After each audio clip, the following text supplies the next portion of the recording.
বিভিন্ন জায়গাতে নির্বাচনী আচরণ বিধি মানার ক্ষেত্রে বড় ধরনের ব্যত্যয় হচ্ছে। আমাদের আজকের মেন কনসার্ন ছিল আচরণ বিধি। আপনারা জানেন যে 11 তারিখ, এই মাসের 11 তারিখ নির্বাচনের শিডিউল ঘোষণা হয়েছে।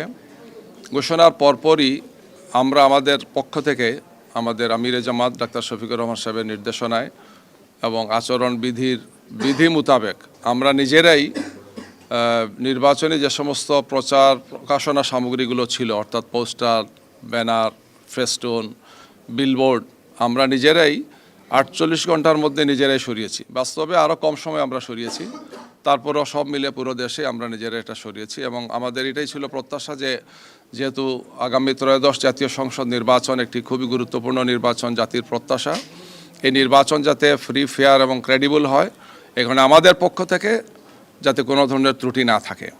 কিন্তু আমরা দেখতে পাচ্ছি যে বিভিন্ন জায়গাতে নির্বাচনী আচরণ বিধি মানার ক্ষেত্রে বড় ধরনের ব্যত্যয় হচ্ছে, লঙ্ঘন হচ্ছে আচরণ বিধির।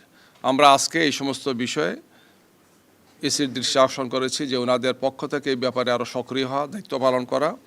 বিভিন্ন জায়গাতে মানে ম্যানুয়ালি যে সমস্ত ব্যানারগুলো লাগানো হয়েছে, বিভিন্ন বিলবোর্ড ইত্যাদি ইত্যাদি, এর সাথে আবার ভার্চুয়াল অনেকগুলো আছে আমরা দেখলাম, ডিজিটাল যেটাকে বলা হয়। তো এগুলো ওনাদের পক্ষ থেকে যাতে অপসারণ হয় এবং একটি লেভেল প্লেইং ফিল্ড নিশ্চিত করার জন্য এই সমস্ত বিষয় আমরা ওনাদের দৃষ্টি আকর্ষণ করেছি। নির্বাচনী ক্যাম্পও কোনো কোনো জায়গায় আমরা বলেছি হয়েছে, তো ওনারা এগুলো নোট নিয়েছেন এবং এই ব্যাপারে প্রয়োজনীয় পদক্ষেপ ওনারা গ্রহণ করবেন তারা বলেছেন গিয়ে।